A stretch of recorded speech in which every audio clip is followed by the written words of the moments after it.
আচ্ছা আমরা এখন রুলস 2 দেখি। আমরা তো রুলস 1-এ তোমার অক্সিলারি ভার্ব থাকলে কিভাবে হয় ওইটা দেখছি।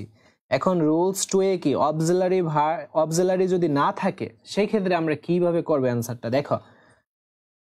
আমরা অক্সিলারি ভার্ব যদি না পাই সেন্টেন্সে, যেমন অক্সিলারি ভার্বগুলো কোনগুলা, এই যে এম, ইজ, আর, তারপর ওয়াজ, ওয়ার, দেন হ্যাভ, হ্যাজ, এই যে এইগুলা, হ্যাঁ এইগুলা যদি থাকে তাহলে তো আমরা এইগুলার পর নট দিব, যেটা রুলস 1-এ আমরা দেখছি।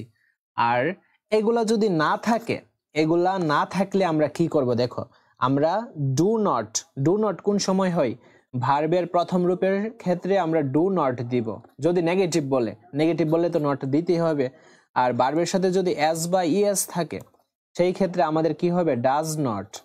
আর যদি ভার্বের 2 নাম্বার রূপ হয় এই ক্ষেত্রে আমরা কি দিব, ডিড নট। বুঝতে পারছো?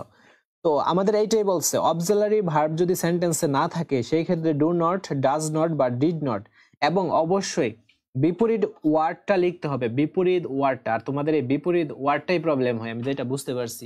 আর এই বিপরীত ওয়ার্ডটাই সলভ হয়ে যাবে, এটা কোনো ব্যাপার না। প্রথম অবস্থায় আমি যদি বিপরীত ওয়ার্ড কি এটা যদি না জানি তাহলে আমি তো অ্যান্সার করতে পারবো না, এটাই স্বাভাবিক না? আচ্ছা, তো এখানে দেখো আই লাইক সুইট, আমি পছন্দ করি মিষ্টি। এখন এখানে কি auxiliary verb am, is, are, was, were এই টাইপের কি কিছু আছে? এই টাইপের কিন্তু কিছু নাই, বুঝছো? এই টাইপের কিছু নাই। তো এই ক্ষেত্রে আমরা অ্যান্সারটা কিভাবে করব, একটু মনোযোগ দাও। এই যে আইটা লিখলাম, হ্যাঁ। এখন আমি কি বলছি যে do not, does not, did not দিতে হবে। ডু নট কোন সময় দিব, ভার্বের প্রথম রূপের ক্ষেত্রে। তো লাইক যে ভার্বটা, লাইক অর্থ পছন্দ করা, এটা তো ভার্ব, আমরা এটা জানি, কারণ সাবজেক্টের পরে কি থাকে, ভার্ব থাকে। আচ্ছা, লাইক ভার্বের কয় নাম্বার রূপ, প্রথম রূপ না? তো প্রথম রূপ হইলে আমরা কি দিব, ডু নট দিব। তো আই ডু নট। আর যদি ভার্বের সাথে এস বাই এস থাকতো আমরা কি দিতাম, ডাজ নট। যদি 2 নাম্বার রূপ থাকতো কি দিতাম, ডিড নট দিতাম। আচ্ছা, এই ক্ষেত্রে আই ডু নট দিলাম। দেন আই ডু নট এর পরে আমরা কি দিব, আই ডু নট, দেন যে ভার্বটা আছে ওই ভার্বটা আমরা দিয়ে দিব। তো আই ডু নট, আচ্ছা আই ডু নট দিলাম। দেন আমাদের এখানে যে ভার্বটা লাইক অর্থ কি, পছন্দ করা না? এটার বিপরীত শব্দ কি? হ্যাঁ, এর বিপরীত শব্দটা কি? পছন্দ করার বিপরীত শব্দ হচ্ছে ঘৃণা করা।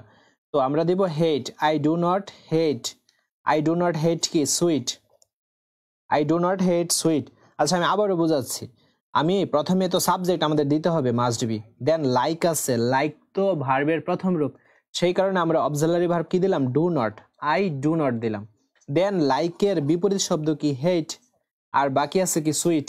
এই যে এটা লিখলাম। আমরা 2 নাম্বারটা করে দেখো, হি দিলাম। দেন এখানে আচ্ছা, এই যে অলওয়েজ আছে, অলওয়েজ বলতে পালন করা। এখন এই যে অলওয়েজ এর সাথে কি আছে, এস বাই এস আছে না? তো এস বাই এস থাকলে আমরা কি দিব, ডাজ নট দিব।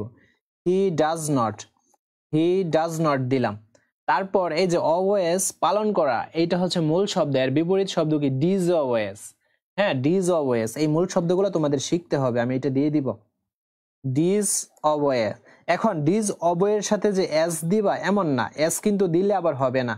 কেন হবে না? কারণ দেখো, এই অবয়েজের লগে যে, এই যে অবয়েজের সাথে যে এস আছে, এস এর কারণে কিন্তু আমরা ডাজ দিচ্ছি। তো আবার তো এস এর প্রয়োজন নাই, এস এর কারণেই ডাজ দিছি। তো ডাজ দেওয়ার ফলে এসটা আর লিখতে হয় না, বুঝছো? যদি ডাজ না লিখতাম তাহলে কিন্তু এই ডিজ অবয়ের সাথে এসটা হয়ে যেত, ডিজ অবয়েস। তো এইটাই থাকবে, he does not disobey her parents. Her parents, শেষ। আচ্ছা, এটা তোমার টাইপিং মিস্টেক হয়েছে, মেবি হিজ, এটা হিজ প্যারেন্টস হইতো। Okay, thank you. আচ্ছা, 3 নাম্বারটা দেখো, 3 নাম্বারটা হি অ্যাকসেপ্টেড। এখানে অ্যাকসেপ্টেড দেখো ভার্বের 2 নাম্বার রূপ না? তো আমরা ভার্বের 2 নাম্বার রূপ হলে কি দিব, ডিড দিব। He did not. Then accepted, এইটার অর্থ হচ্ছে গ্রহণ করা।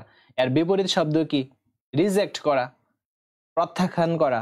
তো অ্যাকসেপ্টেড এর বিপরীত হচ্ছে রিজেক্টেড। এখন দেখো অ্যাকসেপ্টেড আমরা মনে করতেছি যে এটা হবে রিজেক্টেড, ইডি হবে, কারণ এখানে ইডি আছে, আমরা তো এখানে ইডি দিব, কিন্তু না, আমরা মূলত ইডির কারণে কি আনছি, ডিড আনছি। তো আমরা এই ইডিটা এখন রাখবো না, জাস্ট রিজেক্ট দিয়ে দিব।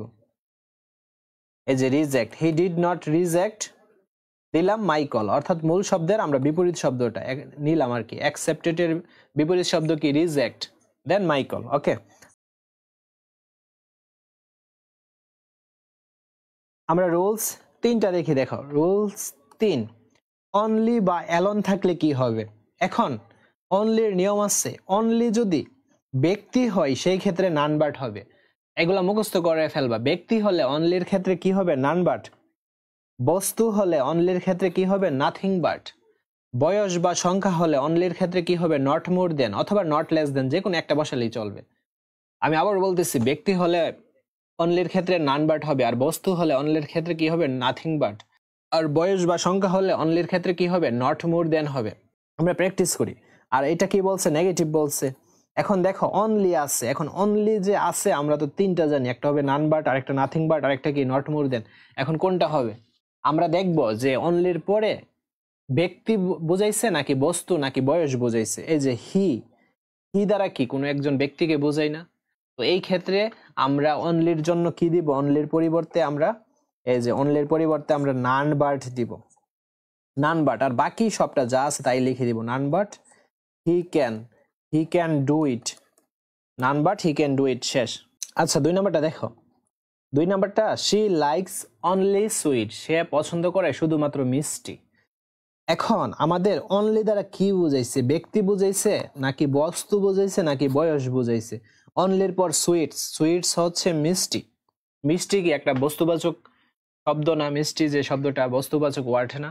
তো এই ক্ষেত্রে আমরা অনলির জন্য কি দিব, নাথিং বাট। এই যে নাথিং বাট, আর বাকিটা যেভাবে আছে এভাবে হয়ে যাবে, নাথিং বাট সুইটস। এই যে অনলি দ্বারা কি বুঝাইছে দেখো তো, 10 মানে একটা সংখ্যা।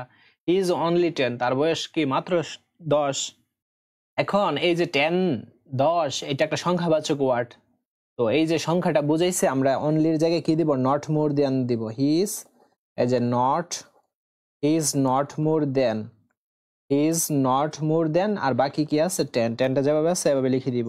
বুঝতে পারছো, একদম ইজি না এগুলা। জাস্ট একটু প্র্যাকটিসের দরকার আর ক্লাসটা ভালোভাবে করাটা দরকার। রুলস 4টা দেখি আমরা। মাস্ট বা হ্যাভ টু বা হ্যাজ টু, এগুলা মুখস্থ করে রাখবে একেবারে। মাস্ট, হ্যাভ টু বা হ্যাজ টু থাকলে আমরা ক্যান নট বাট দিব। মাস্ট বা হ্যাভ টু হ্যাজ টুর জন্য কি দিব, ক্যান নট বাট দিব, একেবারে মুখস্থ। Must, have to, has to থাকলে কি হবে, ক্যান নট বাট হবে। আর যদি হ্যাড টু থাকে তাহলে কুড নট বাট হবে। হ্যাড মানে কি 2 নম্বর রূপ না, পাস্ট টেন্স বুঝাইছে। তো হ্যাড থাকলে তো অবশ্যই আমরা ক্যানের 2 নম্বর রূপ কুড দিয়ে দিব। আচ্ছা দেখো প্র্যাকটিস দেখো। উই মাস্ট ওবে আওয়ার প্যারেন্টস, এটা বলছে নেগেটিভ করার জন্য। আমরা মাস্ট দেখতে পারতেছি, তো মাস্টের বদলে আমরা কি দিব, ক্যান নট বাট দিয়ে দিব। তারপর বাকিটা যেভাবে আছে ওইভাবে হয়ে যাবে, আওয়ার প্যারেন্টস, বাকিটা যেভাবে আছে ওইভাবে হয়ে যাবে। আচ্ছা দেখো, তো আমরা কি করব, অল ম্যান আছে, মেনই লিখি, প্রবলেম নেই। মাস্ট আছে, তো আমরা কি দিব, can not but, all man can not but die. ঠিক আছে, একদমই ইজি। আচ্ছা তারপর দেখো রুলস 5টা দেখো। আমরা রুলস 5টা দেখি। রুলস 5-এ কি বলছে, এভরি প্লাস নাউন যুক্ত বাক্য যদি হয়, এভরি প্লাস নাউন যুক্ত বাক্য থাকলে সেই ক্ষেত্রে আমরা এভরিটার পরিবর্তে দেয়ার ইজ নো দিব, আর যে নাউনটা সামনে থাকবে ওই নাউনটা লিখে দিব, দেন আমরা বাট লিখে দিব। আচ্ছা একটা এক্সাম্পল দেখি।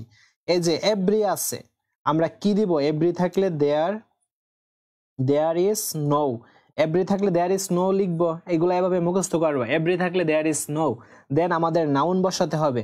এই যে দেখো এভরির সাথে নাউনটা কি, মাদার মা, এটা একটা নাউন, কমন নাউন। তো আমরা নাউনটা লিখে দিলাম মাদার। দেন আমাদের কি করতে হবে, রুলসে দেখো নাউনের পর আমাদের বাট বসাতে হবে, মাদারের পর আমরা কি দিব, বাট বসাবো। ওকে, বাট দিলাম, দেন তারপর সেন্টেন্সটা এই যে যেভাবে আছে সেভাবে লিখে দিব, লাভস হার চাইল্ড। এই যে লাভস হার চাইল্ড, শেষ। তো এভরি, এই যে এভরি আছে, এভরির পরিবর্তে আমরা কি দিব, দেয়ার দিব, দেয়ার ইজ নো, এটা নিয়ম, এভরির পরিবর্তে দেয়ার ইজ নো লাগে। তারপর হচ্ছে নাউনটা, এই যে নাউনটা এখানে কি, এভরির সাথে হয়তো নাউনটা থাকবে, বডি হচ্ছে noun, there is no body. Then আমাদের নাউনের পর কি লাগে, বাট লাগে। তারপর সবটা যেভাবে আছে এভাবে হয়ে যাবে। এই যে avoids a corporate man, avoids a corporate avoids a corporate man. বুঝতে পারছো? অ্যাভয়েড মানে পরিহার করা। করাপ্টেড ম্যান, করাপ্টেড অর্থ হচ্ছে দুর্নীতিগ্রস্ত, ম্যান মানে ব্যক্তি, দুর্নীতিগ্রস্ত ব্যক্তিকে পরিহার করা উচিত।